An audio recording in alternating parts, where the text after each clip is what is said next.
Cornelius Nepos, Atticus, Part 5. Atticus had an avunculum, Quintus Caecilium.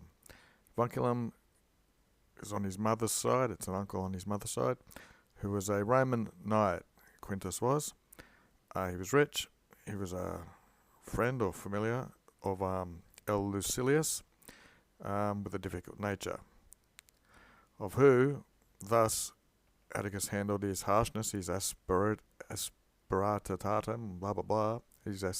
Probably have in English, we have a word like asperity or something.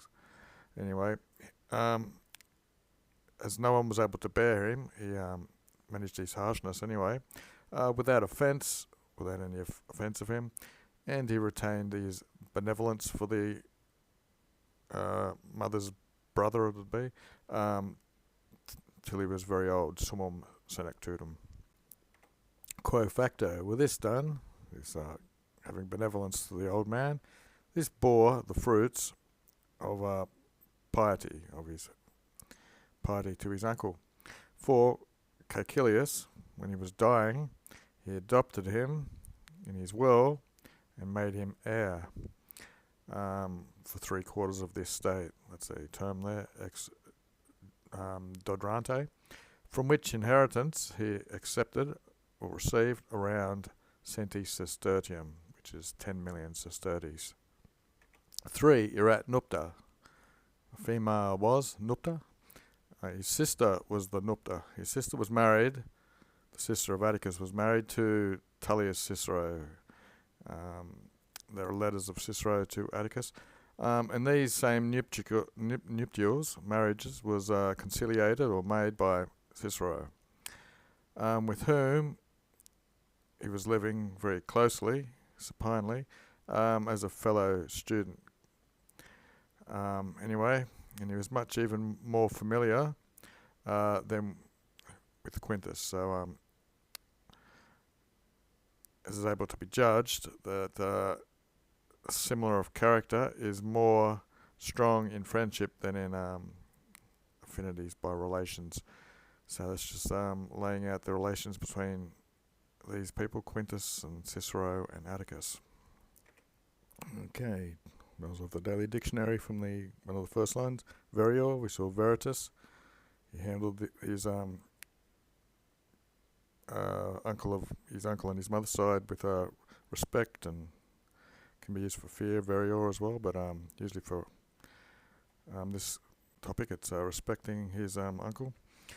So, Daily Dictionary out of the way, we'll go back to autem. Moreover, intimately eutabator with Hortensius. So, has experienced some friendship with this guy, who in those times held the peak or the leading role of eloquence. He was a great speaker, so that wasn't able to be understood which of the two loved him more. Plus being more, diligent means to love someone basically, not romantically, but anyway, which of the two is uta, whether it was Cicero or Hortensius who cared for him more. And this, what is very difficult, superlative, he brought about that into these people, their emulation, their rivalry of such great praise which was going between them. No obtrectiatio, so things with ob usually have a bad meaning, and intercede, would mean come between them. So nothing seemed to block their friendship. He was the copula. It looks like he was the joining of such men. So he was the chief reason that these men who are rivals got on, and nothing bad sort of blocked this interaction. 6. Versatus. He spent his time or was involved in the public life, ita ut correlatives, so that always it was thought to be in the party or the side of optimates. Optimates, it's another superlative for the best people. He always thought to be on their side, and nevertheless, neither did he commit himself to civil fluctuations, things that could go either way. That not more to these, he was thinking himself to be, he didn't want to be more in the power of these things, okay, he's comparing it here, then to those who give themselves to these waves, as if they are those people who are thrown around in the maritime, in the sea. So he's thought if you get involved in these civil conflicts or whatever, it's the same as someone who's getting tossed about on the ocean.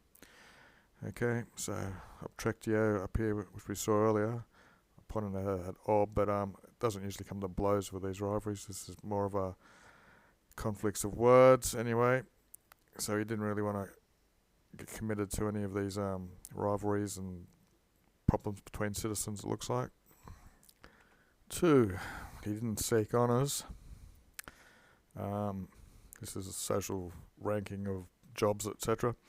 When they were open to him, on account of vel correlatives, either gratia, that'd be influence here, or dignitatem and honorem, they're both similar words.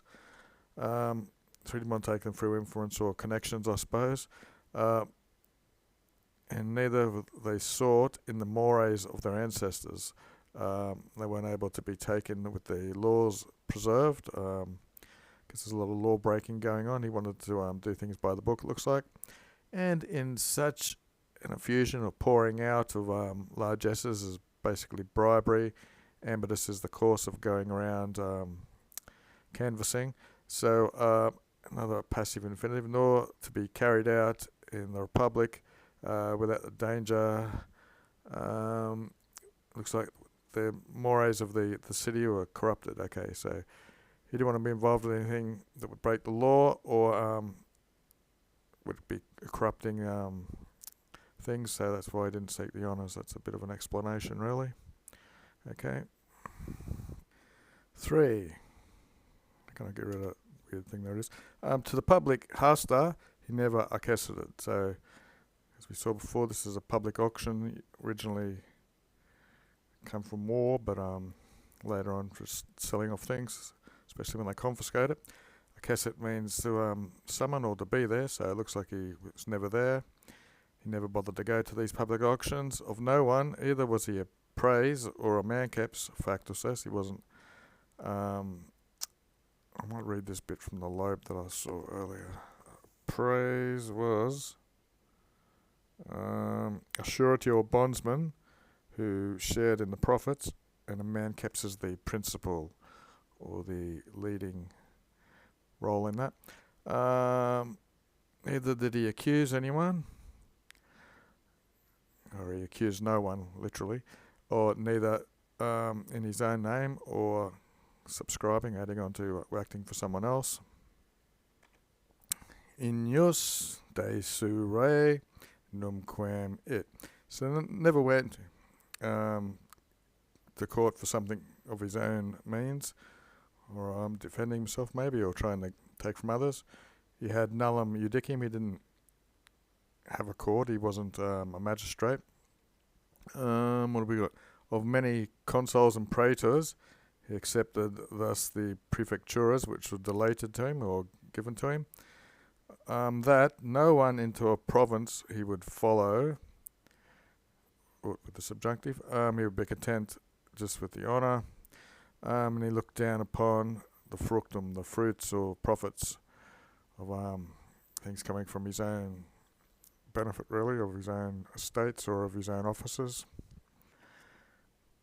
Who did not want with Quintus Cicero, actually, with didn't want to go with Cicero into Asia, indeed, with him, when he was able to obtain the place of a legate, for he didn't didn't think to himself it would be fitting, wouldn't be decent, when he didn't want to conduct a praetorship, to be in a secula, to be an attendant or a follower of a praetor. So he's turned down a praetorship, and then he didn't want to go to the lower class of being a follower of such a thing. Quare, therefore, not only did he preserve his dignity, dative, but even his tranquility. Also, he avoided, viterat means to avoid, any incriminations or being accused of anything, or any suspicions of it. So that it happened that his observantia, the things he liked doing and observed and did, these are all the more dearer to people. They were done by officium, they were done by a duty or a sense of obligation, and not of fear or of hope they seem to be attributed or done.